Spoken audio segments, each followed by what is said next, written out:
Završio sam faks, ali posao nema.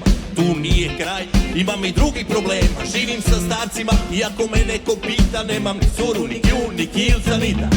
Tražio sam posao, nije da nisam znao, ali sam uvijek bio otpisan i to sam znao. Javljao se na oglas i išao na intervjue.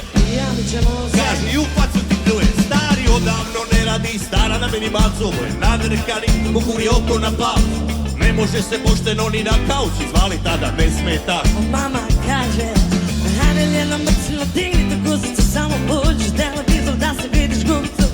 Ubedi se na nečeg, evo skratio se za pet, imam posao, žena i ne bolje da go već. Evo sad je i kredit, dobio hoće u novi stan.